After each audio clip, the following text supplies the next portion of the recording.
کے لیے سیکھیں گے میرے ساتھ مل کے بولیے مقدس متی کا انجیلی بیان اس کا 11واں باب آخری 2 آیات 28ویں اور 29ویں آیت ہم تلاوت کریں۔ مقدس متی رسول کی مارفت لکھی گئی یسوع مسیح کی انجیل اس کا 11واں باب اس کی 28ویں اور 29ویں آیت ہم تلاوت کریں۔ پاک کلام میں یہ لکھا ہے، اے محنت اٹھانے والوں اور بوجھ سے دبے ہوئے لوگوں، سب میرے پاس آؤ، میں تم کو آرام دوں گا۔ میرا جوا اپنے اوپر اٹھا لو اور مجھ سے سیکھو، کیونکہ میں حلیم ہوں اور دل کا فروتن، تو تمہاری جانیں آرام پائیں گی، کیونکہ میرا جوا ملائم ہے اور میرا بوجھ ہلکا۔ خدا ان کا شکر اس کے کلام کے لیے، سب کے آمین۔ اس میں آپ سبوں کے اسلام کی ہو۔ آج بڑا ہی خوبصورت دن ہے کہ ہم خدا ان کے حضور میں موجود ہیں، اور میں اس بات کے لیے ہمیشہ پریشان ہوتا ہوں اور دہرا رہا ہوں اس بات کو کہ پیغام سبوں تک پہنچ رہا ہے، لیکن آنے والے تھوڑے ہوتے ہیں، اسی طرح برکت پانے والے بھی تھوڑے ہوتے ہیں۔ اس لیے خدا کی حضوری میں جتنا آپ قریب جائیں گے، جتنا آپ خداوند کی قربت میں رہیں گے، جتنا اسے محسوس کریں گے، اسی قدر آپ کے سے بھی برکتیں آپ کو ملیں گی۔ یہ مت سوچئے کہ آپ کبھی بھی خدا سے کچھ مانگیں گے اور آپ کا اٹینڈنس رجسٹرڈ، آپ کا حصہ خالی ہوگا، آپ کی غیر حاضریاں اتنی زیادہ ہوں گی اور آپ ایک ہی دفعہ پڑھ کے سب کچھ لینا چاہیں گے، تو ایسا ممکن نہیں۔ یہ آپ کے لیے بہت مشکل بات ہے۔ آپ بہت دور پہنچ گئے ہیں اگر آپ ایسا کر رہے ہیں۔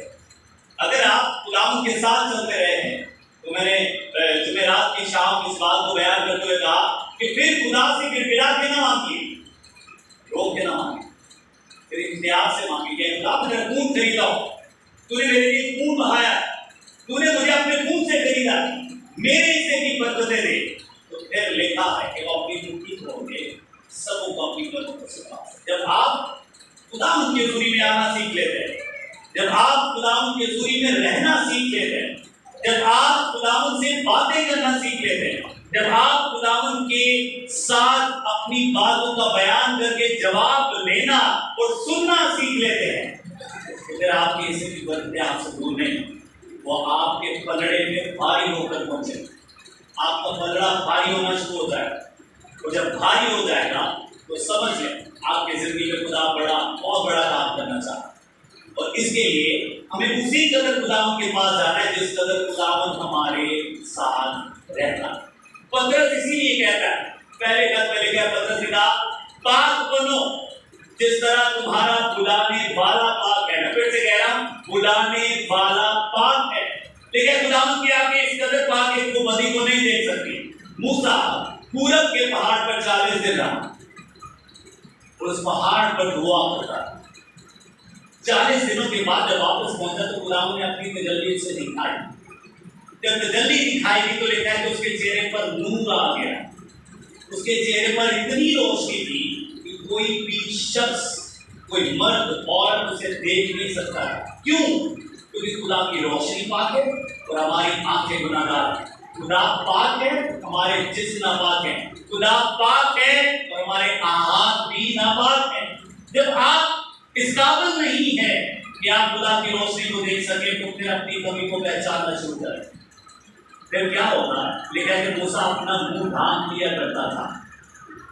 جب خدا کے پاس جاتا تو منہ کو دوبارہ کپڑے سے ننگا کر لیتا، جب لوگوں کے سامنے آتا تو اپنا منہ ڈھانپ دیتا، کیونکہ لوگ اسے دیکھ نہیں پاتے تھے، کیونکہ خدا کی روشنی اس پر ٹھہری ہوئی۔ خدا کا مسئلہ بھی بالکل ایسے ہی، جب آپ خدا کے ساتھ رہتے ہیں، خدا کے پاس رہتے ہیں، تو آپ پر خدا کا مسا آنا شروع ہوتا ہے۔ آپ جیسے جیسے خدا کے قریب جائیں گے وہ مسا آپ پر ٹھہرتا رہے گا۔ میں 2 ہفتے پہلے سکھا رہا تھا، جن باتوں کو میں آج خود سے دوہرا رہا ہوں۔ جب آپ یہاں سے نکلیں گے اور ذرا جتنی بھی غلطی کریں گے تو وہ مسا آپ سے دور ہونا شروع ہو جائے گا، کیونکہ مسا گناہ کی حالت میں کبھی آپ کے ساتھ نہیں رہ سکتا۔ وہ خدا کا مسا ہے، وہ انسان کی ضرورت نہیں، وہ روح کی ضرورت ہے، وہ روح کی ضرورت ہے. پھر سے کہہ رہا ہوں وہ روح کی ضرورت ہے. اور روح کا مزہ خداوند کی طرف سے آپ کو عنایت کیا جاتا ہے جب آپ کو کسی غلطی کرتے ہیں. اتنا آسان لگتا ہے ہمارے معاشرے میں کسی کو گالی دینا, کسی کو برا بھلا کہنا, کسی کی عیب جوئی کرنا. یہ میں ان گناہوں کی بات کر رہا ہوں, یہ ان غلطیوں کی بات کر رہا ہوں جو تو آپ کبھی کھاتے ہوئے نہیں ہے. یہ چھوٹی چھوٹی غلطیاں جو ہمارے مسا کو ڈیمیج کرتی ہیں, نقصان پہنچاتی. تو ایسا ہوتا ہے کہ پھر وہ مسا آپ کے پاس دوبارہ کبھی نہیں آتا, کیونکہ جب آپ اپنے اندر پاک نہیں کر سکتے, جب آپ پاکیزگی کو حاصل نہیں کریں. ٹھیک ہے نا, جو پاک دل ہوں گے وہی خدا کو دیکھیں گے. مبارک ہے وہ جو پاک دل ہے, کیونکہ وہ خدا کو دیکھیں گے. مطلب کیا ہوا کہ خدا کو دیکھنے والے تو وہی ہوئے جن کے دل پاک ہے, جنہوں نے اپنے آپ کو پاک کر دیا. اسی لیے یسوع نے کہا کہ جو انسان کو باہر سے اندر چیز جاتی ہے وہ ناپاک نہیں کرتی, بلکہ جو اندر سے باہر جاتی ہے, جو ہم اندر سے دل سے باتیں گندی نکال رہے ہیں, برے خیال نکال رہے ہیں, کسی کے لیے برا سوچ رہے ہیں, کسی کے لیے نفرت بنا رہے ہیں, کسی کے لیے کدورتیں بنا رہے ہیں, کسی کے لیے حسد کر رہے ہیں, کسی کے لیے لالچ کر رہے ہیں, یہ وہ ساری حرکتیں ہیں جو ہمیں اندر سے ناپاک کر رہی ہو. اور آج جو میں نے وقت پڑھا ہے, یسوع نے کہا پہلی تلاوت میں 11ویں باب کے پہلے اس میں لکھا تھا, وہ ان باتوں سے کافی زیادہ جڑی ہوئی بات ہے. یسوع نے کہا عورت کے پیٹ سے پیدا ہونے والے نبیوں میں سے یوحنا اسباغی سب سے بڑا. پھر یسوع نے کہا کہ آسمان کی بادشاہی میں جو خود کو یہاں پر چھوٹا بنائے گا وہ سب سے بڑا ہے. پھر لکھا ہے یوحنا اسباغی یوحنا بپتسمہ دینے والے کے دنوں سے اب تک آسمان کی بادشاہی پر زور ہوتا رہے گا, ہوتا رہا ہے, اور زوراور اسے چھین لیتے ہیں. اب یہ واقعہ میں تھوڑا سا دہراؤں. اب یوحنا اسباغی یسوع کی راہ تیار کرنے والا نبی تھا. یسایا نبی کے صحیفے کے 40 کے باب میں لکھا ہے کہ ایک نبی آئے گا جو کہے گا پکارنے والے کی آواز آتی ہے, خداوند کی راہ تیار کرو, ٹیلے ہموار کیے جائیں گے, ٹیڑے درست کیے جائیں گے. یہ سب کچھ یسوع کے لیے کہا گیا, اور یوحنا اسباغی یسوع کی راہ تیار کرنے والا تھا. اور پھر یوحنا اسباغی نبیوں میں سے ایک ایسا نبی ہوا جو بڑا ہی دلیر تھا, بڑا دلیر, باتیں کرنے سے جھجک نہیں رہا تھا. اس کے دلیر ہونے کا نقصان دنیاوی طور پر اسے پہنچا جب اس نے ہیرودیس کو یہ بہت دنیا کے سامنے ایک بڑی بات کہی کہ تو نے اپنی بیوی کو چھوڑا اور ابھی تو اپنے بھائی کی بیوی کو اپنے گھر لے آیا ہے جس سے تو شادی کرنا چاہتا ہے, اور اس نے کہا کہ تو خداوند کی حضوری میں بھی گناہ کر رہا ہے. تو لکھا ہے کہ جب ایسا ہو گیا تو ہیرودیس کی بیوی جو اس کے بھائی کی بیوی تھی, اس نے بہت زیادہ غصہ کیا اور اسے قید میں ڈلوا دیا گیا. لکھا ہے کہ اپنے آبادی والے علاقے سے دور یوحنا اسباغی کو قید میں ڈال دیا. اب جو قید میں رہتا ہے, جب قید آئے گی تو انسان مایوسی کی طرف جائے گا. جب انسان سزا میں ہوتا ہے تو انسان مایوس ہونا شروع ہو جاتا ہے, خدا کے باتوں کو سمجھ نہیں رہا, کیونکہ وہ ایسا محسوس کر رہے جیسے کوئی ایسی جگہ بند ہو گیا جہاں سے وہ کبھی نکل نہیں پایا. انسان ایسا ہی ہے, انسان خود کو چھوٹا محسوس کرتا ہے, کمزور محسوس کرنا شروع کرے گا, اور پھر اسے لگے گا کہ ساری افات شاید مجھ ہی پر آ گئی. یوحنا اسباغی بھی کچھ دیر کے لیے ایسا ہی ہو گیا. جب شاگرد اس سے باتیں کرتے آئے, جب اس نے شاگردوں سے باتیں کرنے کو بلایا, تو وہی یوحنا کہ یسوع کا بپتسمہ کر کے پانی میں کھڑا ہوا کہتے ہیں, او دیکھو خدا کا بندہ جو دنیا کا گناہ اٹھا لے جاتا ہے, جہاں کا گناہ اٹھا لے جاتا ہے. اب وہی یوحنا اسباغی جب قید میں تھا تو مایوس ہونے لگا. جب اپنے شاگردوں کو اس نے بلایا تو اس نے کہا جو یسوع مسیح میں نے تمہیں دکھایا تھا اس سے جا کے پوچھو کہ کیا آنے والا تو ہی ہے یا ہم کسی اور کی راہ دیں. اب یہ وہی یوحنا اسباغی ہے جو یسوع کا اقرار کر رہا تھا, تو اس نے یہاں تک کہا کہ میں تو اس کی جوتی کا تسمہ کھولنے کے بھی لائق نہیں, وہ مجھ سے بھی زیادہ مقدس ہے, وہ مجھ سے بھی زیادہ پاک ہے. اب وہی یوحنا اسباغی جس نے یسوع کو پہچان لیا اور کوئی پہچان نہ پایا, جب